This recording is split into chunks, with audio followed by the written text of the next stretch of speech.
ಬೆಳಗಾವಿಯಲ್ಲಿ ಇವತ್ತಿನ ಚಿತ್ರಣ ಯಾವ ರೀತಿ ಆಗಿದೆ, ಬಂದ್ ಯಾವ ರೀತಿಯಾಗಿ ನಡೀತಿದೆ ಈ ಬಗ್ಗೆ ಮತ್ತಷ್ಟು ಮಾಹಿತಿಯನ್ನ ನೀಡ್ತಾರೆ ನಮ್ಮ ಪ್ರತಿನಿಧಿ ಶ್ರೀಧರ್. ಬೆಳಗಾವಿಯಿಂದ ಲೈವ್ ನಲ್ಲಿ ಜಾಯ್ನ್ ಆಗ್ತಾ ಇದ್ದಾರೆ. ಶ್ರೀಧರ್, ಬೆಳಗಾವಿಯಲ್ಲಿ ಶುರುವಾದಂತ ಒಂದು ಚಿಕ್ಕ ವಿಚಾರ ಅದು ದೊಡ್ಡ ಕಿಡಿಯಾಗಿ ಹೊತ್ಕೊಳ್ತು. ಈಗ ಇಡೀ ಕರ್ನಾಟಕ ಬಂದ್ಗೆ ಕರೆಯನ್ನ ನೀಡಲಾಗಿತ್ತು. ಬೆಳಗಾವಿಯಲ್ಲಿ ಯಾವ ರೀತಿಯಾದಂತ ಸಿಚುವೇಶನ್ಸ್ ಇದೆ, ಪ್ರತಿಭಟನೆಗೆ ಯಾವ ರೀತಿಯಾದಂತ ಪ್ರತಿಕ್ರಿಯೆಗಳು ವ್ಯಕ್ತವಾಗ್ತಾ ಇದೆ ಅಂತ ಶ್ರೀಧರ್, ಸದ್ಯದ ಸ್ಥಿತಿ?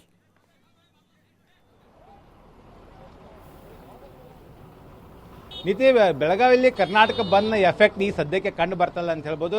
ಪ್ರಮುಖವಾಗಿ ನಾಡು ನುಡಿ ಸೇರಿದಂತೆ MES ಅನ್ನು ನಿಷೇಧ ಮಾಡಬೇಕಂತ ಹೇಳಿ ಇವತ್ತು ಒಂದು ಏನು ವಾಟಾಳ್ ನಗರ ನೇತೃತ್ವದಲ್ಲಿ ಕರ್ನಾಟಕ ಬಂದ್ ಕರೆ ಕೊಡಲಾಗಿದೆ. ಅದರಲ್ಲೂ ಪ್ರಮುಖವಾಗಿ ಬೆಳಗಾವಿ ಅಂತ ಬಂದರೆ ಏನು MES ಅನ್ನು ನಿಷೇಧ ಮಾಡಬೇಕು, ಜೊತೆಗೆ MES ಗುಂಡಾಗಳನ್ನು ಏನು ಗಡಿಪಾರು ಮಾಡಬೇಕು ಅನ್ನೋಂಥ ಬೇಡಿಕೆಯನ್ನು ಇಟ್ಕೊಂಡು ಒಂದು ಬಂದ್ ಕರೆ ಕೊಟ್ಟಿರ್ತಕ್ಕಂಥ ನಾನು ತೋರಿಸೋದ ನೀತಿ ಬೆಳಗಾವಿ ಕೇಂದ್ರ ಬಸ್ ನಿಲ್ದಾಣದಲ್ಲಿದ್ದಾವೆ. ಇಲ್ಲಿ ಪ್ರಮುಖವಾಗಿ ಏನು ಎಂದಿನಂತೆ ಜನಜೀವನ ಆರಂಭ ಆಗಿದೆ. ಎಲ್ಲರೂ ಕೂಡ ಈಗ ಶಾಲಾ ಕಾಲೇಜ್ ಆಗಿರ್ಬೋದು, ಕೆಲಸಕ್ಕೆ ಹೋಗುವಂಥ ಎಲ್ಲರೂ ಕೂಡ ಸಿಟಿ ಬಸ್ಗಳ ಕಾರ್ಯಾಚರಣೆ ಎಂದಿನಂತೆ ಇರತಕ್ಕಂಥದ್ದು. ಜೊತೆಗೆ ಬೆಳಗಾವಿಯಿಂದ ಅಂತರ್ ರಾಜ್ಯಗಳಿಗೆ ಹೋಗುವಂಥ ಗೋವಾ ಆಗಿರ್ಬೋದು, ಮಹಾರಾಷ್ಟ್ರ ಆಗಿರ್ಬೋದು, ಆ ಭಾಗಕ್ಕೆ ಹೋಗುವಂಥ ಬಸ್ಗಳು ಕೂಡ ಈಗ ಸೇವೆ ಈಗ ಆರಂಭ ಆಗಿದೆ ಅಂತ ಹೇಳ್ಬೋದು. ಒಂದು ಗೋವಾ ಮತ್ತು ಮಹಾರಾಷ್ಟ್ರದ ಬಸ್ಗಳೇನಿದೆ ಇಲ್ಲಿನ ಬಂದ್ನ ಎಫೆಕ್ಟನ್ನು ನೋಡಿಕೊಂಡು ಕಾರ್ಯಾಚರಣೆ ಮಾಡ್ತೇವೆ. ಅಲ್ಲಿವರೆಗೆ ಕರ್ನಾಟಕದ ಗಡಿವರೆಗೆ ಅಂದರೆ ಬೆಳಗಾವಿಯ ಗಡಿವರೆಗೆ ಅಂದರೆ ಮಹಾರಾಷ್ಟ್ರದಿಂದ ಬರುವಂಥ ಬಸ್ಗಳೆಲ್ಲವೂ ಕೂಡ ನಿಪ್ಪಾಣಿ ಆಗಿರ್ಬೋದು, ಕಾಗವಾಡ ಆಗಿರ್ಬೋದು, ಈ ಭಾಗದ ಗಡಿವರೆಗೆ ಮಾತ್ರ ಕಾರ್ಯಾಚರಣೆ ಮಾಡುವಂಥದ್ದು. ಗೋವಾದಿಂದ ಬರುವಂಥ ಬಸ್ಗಳು ಖಾನಾಪುರದ ಏನು ಗಡಿವರೆಗೆ ಬರುವಂಥ ನಿಟ್ಟಿನಲ್ಲಿ ಒಂದು ಕಾರ್ಯಾಚರಣೆ ಮಾಡ್ತೀವಿ ಅನ್ನೋಂಥ ಒಂದು ಮಾಹಿತಿ ಸಿಕ್ಕಿದೆ. ನಾನು ನಿಮ್ಗೆ ತೋರಿಸ್ತಾ ಇದ್ದೀನಿ ನೀತಿ. ಈಗಾಗಲೇ ಏನು ಕರ್ನಾಟಕ ಬಂದಿರೋ ಕರೆ ಕೊಟ್ಟಿರ್ತಕ್ಕಂಥ ಹಿನ್ನೆಲೆಯಲ್ಲಿ ಕನ್ನಡ ಪರ ಸಂಘಟನೆಗಳು 8 ಗಂಟೆಗೆ ಬೆಳಗಾವಿ ಕೇಂದ್ರ ಬಸ್ ನಿಲ್ದಾಣ ಮುಂದೆ ಸಮಾವೇಶಗೊಳ್ಳಲಿದ್ದಾರೆ. ಹಾಗಾಗಿ ಈಗಾಗಲೇ ಸ್ಥಳಕ್ಕೆ ಹಿರಿಯ ಪೊಲೀಸ್ ಅಧಿಕಾರಿಗಳು ಕೂಡ ಬಂದಿರತಕ್ಕಂಥದ್ದು. ಯಾವುದೇ ರೀತಿಯ ಬಲವಂತದ ಬಂದ್ಗೆ ಅವಕಾಶ ಇಲ್ಲ ಅನ್ನುವಂಥ ಮಾತನ್ನು ಪೊಲೀಸ್ ಆಯುಕ್ತರು ಈಗಾಗಲೇ ಕನ್ನಡ ಪರ ಸಂಘಟನೆಯವರಿಗೆ ಒಂದು ಎಚ್ಚರಿಕೆ ಕೊಟ್ಟಿದ್ದಾರೆ. ಜೊತೆಗೆ ನಿನ್ನೆಷ್ಟೇ ಅನೇಕ ಕನ್ನಡ ಪರ ಸಂಘಟನೆ ಹೋರಾಟಗಾರರು ಕೂಡ ಸ್ವಯಂ ಪ್ರೇರಿತ ಬಂದ್ ಮಾಡಬೇಕು ಅನ್ನೋಂಥ ಒಂದು ಮನವಿಯನ್ನು ಕೂಡ ಮಾಡಿಕೊಂಡಿದ್ರು. ಈಗ ಬೆಳಗಾವಿ ಕೇಂದ್ರ ಬಸ್ ನಿಲ್ದಾಣದಿಂದಲೇ 8 ಗಂಟೆಗೆ ಒಂದು ಹೋರಾಟ ಆರಂಭ ಆಗುತ್ತೆ ಅನ್ನೋ ಕಾರಣಕ್ಕಾಗಿ ಹೀಗಾಗಿ ಸ್ಥಳದಲ್ಲಿ ಬಿಗಿ ಪೊಲೀಸ್ ಭದ್ರತೆಯನ್ನು ಈಗ ನಿಯೋಜಿಸಲಾಗಿದೆ. ನಾನು ತೋರಿಸ್ತಾ ಇದ್ದೀನಿ ನೀತಿ ಯಾವ ರೀತಿ ಈಗಾಗಲೇ ಬಸ್ಗಳ ಕಾರ್ಯಾಚರಣೆ ಕೂಡ ನಡೀತಾ ಇದ್ದಾವೆ. ಈಗ ಒಂದೊಂದೇ ಬಸ್ಗಳು ಕೂಡ ಈಗ ಕಾರ್ಯಾಚರಣೆ ಮುಂದುವರೆದಿರ್ತಕ್ಕಂಥದ್ದು. ಅಷ್ಟೇ ಅಲ್ಲದೆ ಎಂದಿನಂತೆ ಏನು ಬೀದಿ ವ್ಯಾಪಾರ ಕೂಡ ಆರಂಭ ಆಗಿದೆ ನೀತಿ ನಾನು ತೋರಿಸ್ತಾ ಇದ್ದೀನಿ. ಆಟೋ ಕಾರ್ಯಾಚರಣೆ ಕೂಡ ಯಾವುದೇ ರೀತಿಯ ವ್ಯತ್ಯಯ ಉಂಟಾಗಿಲ್ಲ. ಕನ್ನಡ ಪರ ಹೋರಾಟಗಾರರು ಏನು ಕರ್ನಾಟಕ ಬಂದ್ಗೆ ಬೆಂಬಲಿಸಿ ಏನು ಮನವಿ ಮಾಡಿದ್ರು, ಆ ಬಂದ್ಗೆ ಎಲ್ಲೇ ಒಂದು ಕಡೆ ಈಗ ಬೆಳಗಾವಿಯಲ್ಲಿ ಈವರೆಗೂ ಕೂಡ ಯಾವುದೇ ರೀತಿಯ ಒಂದು ಸ್ಪಂದನೆ ಸಿಕ್ಕಿಲ್ಲ ಅಂತ ಹೇಳ್ಬೋದು. ಆದರೆ ಬೃಹತ್ ಪ್ರತಿಭಟನೆ ನಡೆಯುತ್ತೆ. ಕರ್ನಾಟಕ ರಕ್ಷಣಾ ವೇದಿಕೆ ನಾರಾಯಣಗೌಡ ಬಣವನ್ನು ಒಂದು ಹೊರತುಪಡಿಸಿದರೆ ಉಳಿದಂತೆ ಏನು ವಿವಿಧ ಕನ್ನಡಪರ ಸಂಘಟನೆಗಳು ಎಲ್ಲ ಸಂಘಟನೆಗಳು ಕೂಡ ಇದೆ ಬೆಳಗಾವಿಯ ಕೇಂದ್ರ ಬಸ್ ನಿಲ್ದಾಣದಿಂದ 8 ಗಂಟೆಯಿಂದ ಒಂದು ಪ್ರತಿಭಟನಾ ರ್ಯಾಲಿ ಆರಂಭಿಸ್ತಾರೆ. ಪ್ರಮುಖವಾಗಿ ನಗರದ ಪ್ರಮುಖ ಮಾರುಕಟ್ಟೆ ಪ್ರದೇಶದಲ್ಲಿ ಒಂದು ಪ್ರತಿಭಟನಾ ರ್ಯಾಲಿ ಒಂದು ಸಾಗಿ ಆನಂತರ ಏನು ಚೆನ್ನಮ್ಮ ಸರ್ಕಲ್ದಲ್ಲಿ ಒಂದು ಪ್ರತಿಭಟನಾ ರ್ಯಾಲಿ ಸಮಾವೇಶಗೊಳ್ಳುತ್ತೆ ಅಂತ ಹೇಳ್ಬೋದು. ಆ ಒಂದು ಪ್ರತಿಭಟನಾ ರ್ಯಾಲಿ ಸಂದರ್ಭದಲ್ಲಿ ಒಂದಿಷ್ಟು ಅಂಗಡಿ ಮುಂಗಟ್ಟುಗಳಾಗಿರ್ಬೋದು, ಜೊತೆಗೆ ಆ ಒಂದು ಸಂದರ್ಭದಲ್ಲಿ ಬಸ್ ಸಂಚಾರವನ್ನೆಲ್ಲವೂ ಕೂಡ ಸ್ಥಗಿತಗೊಳಿಸೋದಕ್ಕೆ ಒಂದು ಪೊಲೀಸ್ ಇಲಾಖೆ ಈಗಾಗಲೇ ಸೂಚನೆ ಕೂಡ ಕೊಟ್ಟಿರ್ತಕ್ಕಂಥ ನಾನು ತೋರಿಸ್ತಾ ಇದ್ದೀನಿ ರೀತಿ ಯಾವುದೇ ರೀತಿಯ ಅಹಿತಕರ ಘಟನೆ ಆಗಬಾರ್ದು ಮತ್ತು ಬೀದಿ ವ್ಯಾಪಾರಸ್ಥರಿಗೆ ಯಾವುದೇ ರೀತಿ ತೊಂದರೆ ಆಗಬಾರ್ದು ಅಂತೇಳಿ ಪೊಲೀಸರು ಅಲ್ಲಲ್ಲಿ ಈಗಾಗಲೇ ಏನು ನಿಂತಿರ್ತಕ್ಕಂಥ ದೃಶ್ಯಗಳು ಕೂಡ ತೋರಿಸ್ತಾ ಇದ್ದೀನಿ. ಪ್ರತಿಭಟನೆಯ ರೂಪರೇಷೆ ಹೇಗಿರುತ್ತೆ ಶ್ರೀಧರ್? ಜೊತೆಗೆ ಏನಂತಂದ್ರೆ ಖಡೆ ಬಜಾರ್ ಆಗಿರಬಹುದು, ಬೆಳಗಾವಿಯ ರಾಮದೇವ್ ಆಗಿರಬಹುದು, ಕೆಲವೊಂದಿಷ್ಟು ಪ್ರಮುಖ ಸ್ಥಳಗಳಿದಾವೆ. ಆ ಒಂದು ಸ್ಥಳಗಳಲ್ಲಿ ಈಗೇನಾದ್ರೂ ಪ್ರತಿಭಟನೆ ಮುಂದುವರೆದ್ರೆ, ಪ್ರತಿಭಟನೆ ಏನು 8 ಗಂಟೆಗೆ ಶುರುವಾಗತ್ತಲ್ಲ, ಸೊ ಆ ಪ್ರತಿಭಟನೆಯಲ್ಲಿ ಕನ್ನಡ ಪರ ಸಂಘಟನೆಗಳು ಮಾತ್ರ ಭಾಗವಹಿಸ್ತಾವ ಅಥವಾ ಜೊತೆಗೆ ಯಾರಾದ್ರೂ ಸಾರ್ವಜನಿಕ ಅಥವಾ ಕನ್ನಡ ಪ್ರೇಮಿಗಳ್ಯಾರಾದ್ರೂ ಭಾಗವಹಿಸ್ತಾರ? ಯಾಕಂತಂದ್ರೆ ನವೆಂಬರ್ 1 ಅಂತಂದ್ರೆ ಕಿತ್ತೂರು ಚೆನ್ನಮ್ಮ ವೃತ್ತದಲ್ಲಿ ಎಂತ ದೊಡ್ಡ ಸೆಲೆಬ್ರೇಷನ್ ಆಗತ್ತೆ ಅಂತ ನಿಮಗೂ ಗೊತ್ತಿದೆ. ಸೊ ಈಗ ಅಲ್ಲಿನ ಇರುವಂತಹ ಸಿಚುವೇಶನ್ ಏನು, ಹೇಗೆ ಪ್ರತಿಭಟನೆಯ ರೂಪರೇಷೆಗಳು ಹೆಂಗಿದಾವಂತ?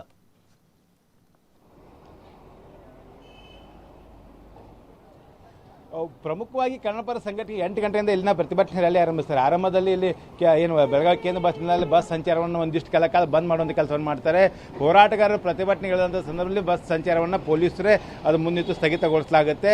ತದನಂತರ ಏನು ಇಲ್ಲಿನ ಹೋರಾಟದ ಏನು ಪ್ರತಿಭಟನೆ ರ್ಯಾಲಿ ಏನು ನಡೆಯುತ್ತೋ ಆ ರ್ಯಾಲಿಗೆ ಪೊಲೀಸ್ ಅವಕಾಶ ಮಾಡಿಕೊಟ್ರೆ ಪ್ರಮುಖವಾಗಿ ಕಡೆ ಬಜಾರ್ ಆಗಿರ್ಬೋದು, ಕಾಕಿ ವೇಷ ಆಗಿರ್ಬೋದು, ಪ್ರಮುಖ ಮಾರುಕಟ್ಟೆ ಪ್ರದೇಶದಲ್ಲಿ ಈ ಒಂದು ಪ್ರತಿಭಟನಾ ರ್ಯಾಲಿ ಹಾಯ್ದು ಚೆನ್ನಮ್ಮ ವೃತ್ತಕ್ಕೆ ಹೋಗಿ ಸಮಾವೇಶಗೊಳ್ಳುತ್ತೆ. ಸೊ ಆ ಒಂದು ಮಾರ್ಗದ ಉದ್ದಕ್ಕೂ ಕೂಡ ಒಂದು ಅಂಗಡಿ ಮುಂಗಟ್ಟುಗಳನ್ನಾಗಿರ್ಬೋದು, ಜೊತೆಗೆ ಅಲ್ಲಿ ಬಂದ್ ಎಫೆಕ್ಟ್ ಕಂಡು ಬರ್ಬೋದು. ಜೊತೆಗೆ ಯಾವುದೇ ರೀತಿಯ ಒಂದು ಪ್ರತಿಭಟನಾ ಸಂದರ್ಭದಲ್ಲಿ ಏನು ಬಲವಂತದ ಬಂದ್ಗೆ ಅವಕಾಶ ಇಲ್ಲ ಅನ್ನೋಂಥ ಮಾತನ್ನು ಪೊಲೀಸ್ ಆಯುಕ್ತರು ಹೇಳಿರ್ತಕ್ಕಂಥದ್ದು. ಅಂದರೆ ಬಂದ್ಗೆ ಎಲ್ಲರೂ ಕೂಡ ಬೆಂಬಲ ಇದೆ, ಆದರೆ ಏನು ಆ ಒಂದು ಬಂದ್ ಅಂದರೆ ಸಂಪೂರ್ಣವಾಗಿ ಸ್ತಬ್ಧಗೊಳಿಸೋದಕ್ಕೆ ನಾವು ಸಿದ್ಧರಿಲ್ಲ ಅನ್ನೋಂಥ ಒಂದು ಸಂದೇಶವನ್ನು ರವಾನಿಸ್ತಾ ಇದ್ದಾರೆ. ಯಾಕಂದರೆ ಈಗಷ್ಟೇ ಬೆಳಗಾವಿ ಉದ್ಯಮ ಒಂದು ಚೇತರಿಸ್ಕೊಳ್ತಾ ಇದೆ. ಯಾಕಂದರೆ ಇತ್ತೀಚೆಗಷ್ಟೇ ಏನು ಕಂಡಕ್ಟರ್ ಹಲ್ಲೆ ಆದ ಪ್ರಕರಣ ಆದ ಬಳಿಕ ಬೆಳಗಾವಿ ಸಾಕಷ್ಟು ಗೊಂದಲ ಸೃಷ್ಟಿಯಾಗಿತ್ತು.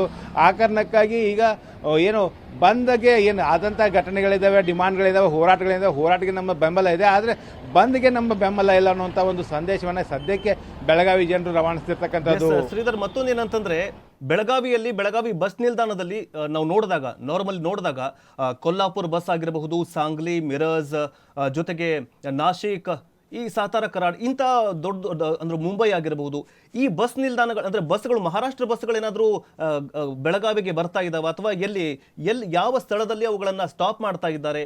ಅಲ್ಲಿನ ಗಡಿಯಲ್ಲಿ ಸಿಚುವೇಶನ್ ಹೆಂಗಿದೆ? ಈಗ ಕೊಗ್ನೋಳಿ ಟೋಲ್ ಗೇಟ್ ಇದೆಯಲ್ಲ, ಜೊತೆಗೆ ನಿಪ್ಪಾಣಿ ಟೋಲ್ ಗೇಟ್ ಇದೆಯಲ್ಲ, ಅಲ್ಲಿನ ಸಿಚುವೇಶನ್ ಹೇಗಿದೆ? ಮಹಾರಾಷ್ಟ್ರದಲ್ಲಿ ಹೇಗೆ ಈ ಒಂದು ಬಂಧನ ಎಫೆಕ್ಟ್ ಆಗ್ತಾ ಇದೆ ಅಂತ?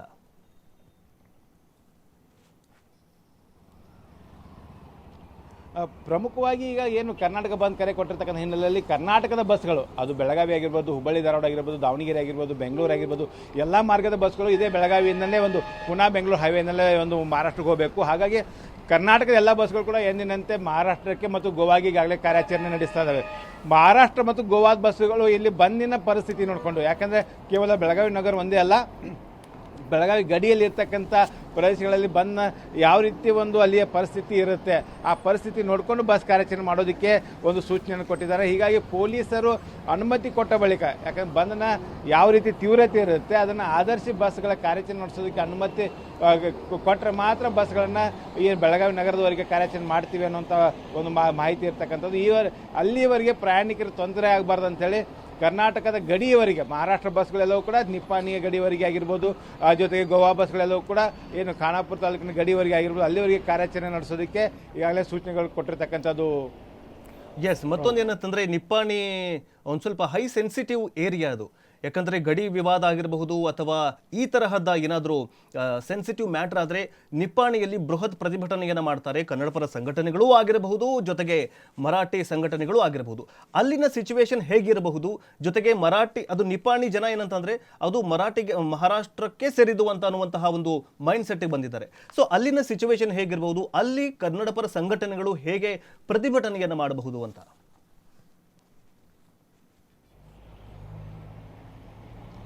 ಒಂದು ಪ್ರಮುಖವಾಗಿ ಏನಂದರೆ ಏನು ಕರ್ನಾಟಕ ರಕ್ಷಣಾ ವೇದಿಕೆ ನಾರಾಯಣಗೌಡ ಬಣವನ್ನು ಹೊರತುಪಡಿಸಿ ಉಳಿದ ವಿವಿಧ ಪರ ಸಂಘಟನೆಗಳು ಕೂಡ ಬೆಂಬಲಿಸಿ ಪ್ರತಿಭಟನೆ ಮಾಡ್ತಾ ಇದ್ದಾವೆ. ಹಾಗಾಗಿ ಅಲ್ಲಲ್ಲಿ ಆಯಾ ಪ್ರತಿಭಟನೆ ನಡೆಯುವಂಥ ಸಂದರ್ಭದಲ್ಲೇ ಒಂದು ಬಂದಿಗೆ ಒಂದಿಷ್ಟು ಏನು ರಸ್ತೆ ತಡೆ ಆಗಿರ್ಬೋದು, ಜೊತೆಗೆ ಬಸ್ ಸಂಚಾರ ಆಗಿರ್ಬೋದು, ಅದನ್ನು ಸ್ಥಗಿತಗೊಳ್ಳುತ್ತೆ. ಅದನ್ನು ಹೊರತುಪಡಿಸಿದರೆ ಪೂರ್ಣ ಪ್ರಮಾಣದ ಬಂದ್ಗೆ ಬೆಂಬಲ ಸಿಗುವಂಥ ಸಾಧ್ಯತೆ ಕಡಿಮೆ ಇದೆ ಅಂತ ಹೇಳ್ಬೋದು. ಯಾಕಂದರೆ ಏನು ಪ್ರಮುಖವಾಗಿ ಕರ್ನಾಟಕ ಬಂದ್ ಏನು ಕರೆ ಕೊಡಲಾಗಿದೆ, ಬಂದ್ ಕರೆ ಕೊಟ್ಟ ಹಿನ್ನೆಲೆಯಲ್ಲಿ ಇಲ್ಲಿ ಇರ್ತಕ್ಕಂಥ ಎಲ್ಲ ಸಂಘಟನೆಗಳನ್ನು ಎಲ್ಲರನ್ನು ವಿಶ್ವಾಸಕ್ಕೆ ತೆಗೆದುಕೊಳ್ಳುವಂಥ ಕೆಲಸವಾಗಿಲ್ಲ. ಕೇವಲ ಕನ್ನಡ ಪರ ಸಂಘಟನೆಗಳನ್ನು ಮಾತ್ರ ಒಂದು ಗಮನದಲ್ಲಿಟ್ಟುಕೊಂಡು ಈ ಒಂದು ಬಂದ್ಗೆ ಕರೆ ಕೊಡಲಾಗಿದೆ. ಹಾಗಾಗಿ ಆ ಒಂದು ಬಂದ್ಗೆ ಬೆಂಬಲಿಸಿ ಇಲ್ಲಿ ಪ್ರತಿಭಟನೆ ನಡೆಯುತ್ತೆ.